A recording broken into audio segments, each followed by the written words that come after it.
Good morning students. आज आपको एक बार फिर से स्वागत है। मैथ सब्जेक्ट के लिए आप सब्सक्राइब कर लीजिए अलौकिक एसडी पॉइंट और साथ ही साथ बेल आइकन भी प्रेस कर लीजिए ताकि आपको टाइम टू टाइम नोटिफिकेशन पहुंचता रहे।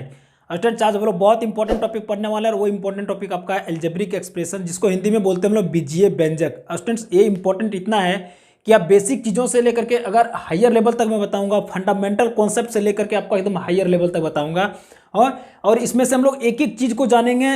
एकदम शुरू से होता है कि अलजेब्रिक एक्सप्रेशन कहाँ से शुरू होता है। तो इसका अलजेब्रिक एक्सप्रेशन आपका कांस्टेंट वेरिएबल से शुरू होता है, फिर आपका टर्म में जाता है, फिर अलजेब्रिक एक्सप्रेशन।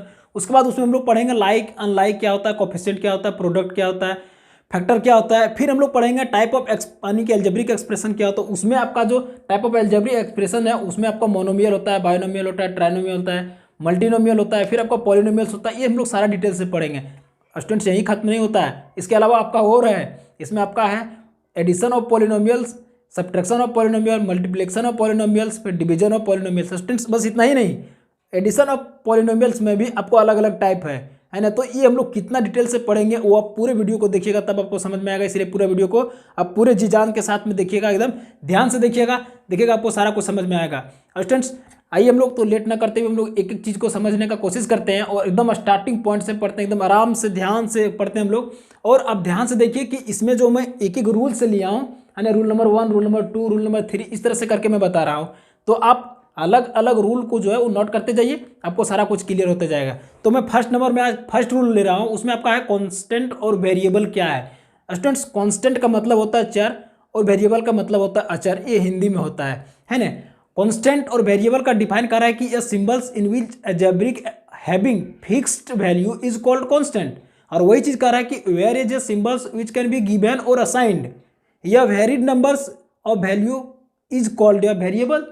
स्टूडेंट्स, देखिए ये कितना आसान है। इसमें कह रहा है कि कोई भी नंबर है जो फिक्स्ड वैल्यू जिसका होता है वो आपका कांस्टेंट होगा, और जो माना जाता है या तो दिया हुआ हो, ये अगर कंडीशन में है तो इसका मतलब हो गया वो वेरिएबल है। तो आइए हम लोग वो चीज़ को हम लोग यहाँ पर बनाने का कोशिश करते हैं। सबसे पहले हम लोग यहाँ पर समझते हैं कि कांस्टेंट क्या होता है ना। तो सबसे पहले हम लोग जानते हैं यहाँ पर ये कांस्टेंट सबका, उसके वेरिएबल है ना। वेरिएबल आप ध्यान से पहले वीडियो को अच्छा से देखिए, समझिए, आपको क्लियर हो जाएगा। देखिए मैं समझाने की कोशिश कर रहा हूँ कि आपका कांस्टेंट क्या होता है। कांस्टेंट का मतलब होता है फिक्स्ड वैल्यू। तो स्टूडेंट्स, आप जरूर पढ़ेंगे फिक्स्ड वैल्यू क्या होता है। 1 2 3 4 5 ये हम लोग इंडिफिनिट तक जा सकते हैं। तो ये आपका कांस्टेंट वैल्यू हो गया। जैसे हम लोग यहाँ पर लिखेंगे 1 2 3 4 5 है ना, 6, इस तरह हम लोग यहाँ पर 8 10 हम लोग इस तरह से मतलब 100 हम लोग बहुत कुछ ले सकते हैं, अनंत तक ले सकते हैं, है ना। अब देखिए ये आपका कांस्टेंट हो गया, लेकिन वही चीज़ वेरिएबल का बात हो गया। तो वेरिएबल में वहाँ पर डिफाइन में कह रहा है कि ये चीज़ गिवन हो सकता है या तो असाइंड हो सकता है। मतलब हम लोग इसको मान सकते हैं या तो ये दिया हुआ हो सकता है। तो दिया हुआ क्या हो सकता है स्टूडेंट्स, आप मैथ में जरूर पढ़े होंगे, शुरू से पढ़े होंगे कि अक्सर एक्स वाई जेड ये चीज़ माना जाता है, ये बी सी डी ये कुछ मान लिया जाता है ना। मैथ में ये फार्मूला होता है, हमेशा माना जाता है वेरिएबल में। तो ये आपका जैसे हम लोग ले लेते हैं एक्स वाई जेड, ये आपका बी सी डी, इस तरह से बहुत कुछ यानी कि जेड तक हम लोग कुछ भी मान सकते हैं। तो ये चीज़ हम लोग अल्फा बीटा गामा ये बहुत कुछ माना जाता है। तो आप ये सब जितना भी माना हुआ चीज़ रहता है वो आपका वेरिएबल हो गया। यानी कि आप समझ गए कि वेरिएबल और कांस्टेंट में क्या अंतर है, ये आपको दोनों क्लियर हो गया। अब देखिए इसमें अलग अलग केसेस कर रहा है कि अलग इस पेपर का 3 प्रकार का केसेस है। पता है आपको 3 प्रकार का केसेस क्या क्या है। पहला केसेस में आपका कह रहा है कि ए कॉम्बिनेशन ऑफ 2 और more than 2 constants are always constant. ध्यान दीजिएगा यहाँ पर। अब हम बात कर रहे हैं कि केस 1 का। अगर एक एक चीज़ को आपको समझना है तो आप वीडियो को पूरा अंत तक देखिए और ध्यान से समझिए और नोट भी करते जाइए। मैं केस 1 का बात कर रहा हूँ। केस 1 में कह रहा है कि 2 या तो मोर देन 2, जैसे अगर हम कांस्टेंट 2 + 4 लिए। स्टूडेंट अब ध्यान से समझिए कि 2 आपका क्या आ गया, कांस्टेंट हो गया।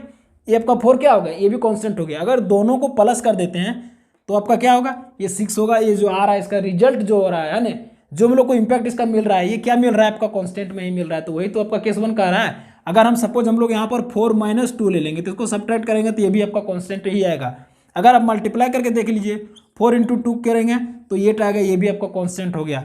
अगर आप 4 / 2 करते हैं तो आपका ये 2 आया। मतलब हमको ऑल कंडीशन में ये क्या आ रहा है, आपका कांस्टेंट ही आ रहा है। तो ये आपका केस 1 का आ रहा है। स्टूडेंट अब हम लोग चलते हैं आप केस 2 पर। कॉम्बिनेशन ऑफ 2 और मोर वेरिएबल्स इज ऑलवेज वेरिएबल्स। ध्यान दीजिए इसमें यहाँ पर हम लोग बात किए थे कांस्टेंट का। इसमें कांस्टेंट 2 कांस्टेंट को अगर ऐड करते हैं, सब्ट्रैक्शन करते हैं, मल्टीप्लिकेशन करते हैं या तो डिवीजन करते हैं तो वो ऑलवेज क्या होता है, कांस्टेंट ही होता है। वही चीज़ यहाँ पर वेरिएबल का बात कर रहा है कि अगर वेरिएबल हम लोग एक्स प्लस वाई ले लेते तो क्या ये बदल करके कुछ और हो जाएगा, नहीं होगा।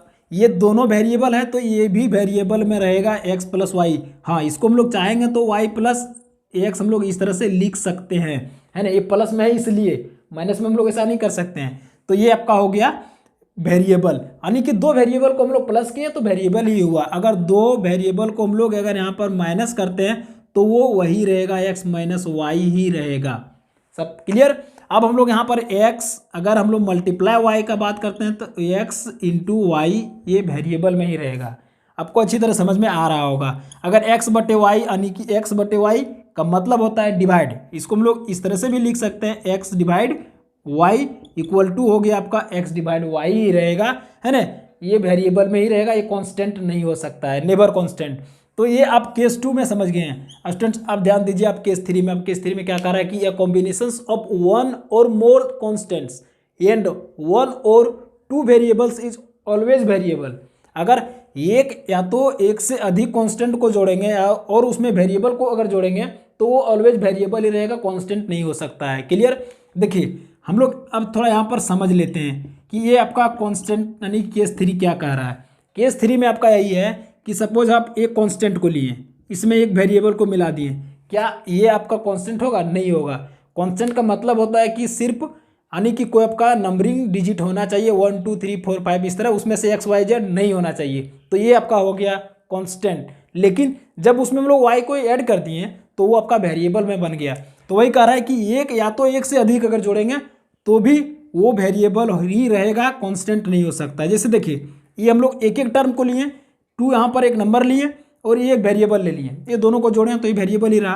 अब हम लोग यहाँ बात करते हैं 3 + 4, इसके बाद हम लोग x + y हम लोग दो ले लिए, मतलब एक से अधिक ले लिए, दो भी ले लिए, तो ये 2 2 4 हो गया, यानी कि ये आपका 2 से अधिक हो गया। ये दोनों को जोड़ेंगे तो भी ये आपका क्या रहेगा, वेरिएबल में रहेगा, कांस्टेंट नहीं होगा। तो आप समझ गए कि ये केस 2 और केस 3 में क्या कह रहा है, केस 1 में क्या कह रहा है स्टूडेंट्स। अब इसी प्रकार से आपका हो गया, नेक्स्ट रूल में हम लोग पढ़ेंगे रूल नंबर 2, और रूल नंबर 2 में आपका क्या है, टर्म है, जिसको हम लोग हिंदी में बोलते हैं पद। तो आइए उसको जान लेते हैं। उसमें कह रहा है कि यह टर्म इज ए नंबर्स, यानी कि वो नंबर जो होगा वो कांस्टेंट होना चाहिए। यह वेरिएबल्स और कॉम्बिनेशंस, कॉम्बिनेशन जो होगा वो प्रोडक्ट में होना चाहिए, या तो डिवीजन में होगा या तो मल्टीप्लिकेशन में होगा, कुछ भी होना चाहिए। कहता है कि of A number and variables. अगर टर्म का हम लोग बात करें तो देखिए यहाँ पर लिखे होंगे हम लोग टर्म का मतलब होता है पद, जो आप पढ़े ही होंगे। मतलब अगर हम लोग कोई भी कांस्टेंट या तो वेरिएबल उसमें मिला देते हैं, ये दोनों को मल्टीप्लाई कर दें, यानी कि प्रोडक्ट है, तो वो आपका वेरिएबल रहेगा, यानी कि ये हम लोग लिखेंगे इसको 4y लिखेंगे, है ना। अब उसी प्रकार से एक ये टर्म बन गया। हम यहाँ पर लेंगे y + z। अब देखिए ये दोनों अब जोड़ दिए, दोनों y + z को जोड़ दिए, तो ये दोनों क्या है, वेरिएबल है, लेकिन ये दोनों y + z जो है वो एक टर्म हो गया। समझ रहे हैं ना बात को। उसी प्रकार से अगर हम लोग x + 4 अगर लेते हैं तो ये आपका वेरिएबल है और ये आपका कांस्टेंट है। ये दोनों को प्लस कर दिए, दोनों प्लस किए, दोनों मिल गया, लेकिन ये दोनों मिल करके एक टर्म बन गया। तो यही आपका कह रहा है कि रूल नंबर 2 में कि ये आपका टर्म है। अब हम लोग इसको अगर लिखना चाहेंगे तो हम लोग लिख सकते हैं, ये आपका एक x वेरिएबल हो या तो कांस्टेंट हो, उससे कोई मतलब नहीं है, लेकिन आपका एक टर्म हो गया।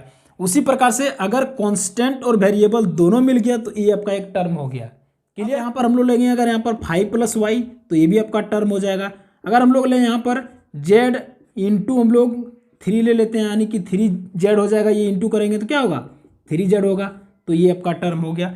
तो टर्म ये आप समझ गए कि टर्म यानी कि पद किसको कहते हैं, x एक पद हो गया, 4x पद हो गया, 5 + y ये आपका एक पद हो गया, उसी प्रकार से 3x है आपका एक पद। स्टूडेंट्स आई होप आपको यह वीडियो बहुत अच्छी तरह से समझ में आ गया होगा, और समझ में आ गया होगा तो लाइक शेयर सब्सक्राइब कीजिए, मुझे सपोर्ट कीजिए। फिर मिलते हैं नेक्स्ट वीडियो में, तब तक के लिए आपको जय हिंद जय भारत।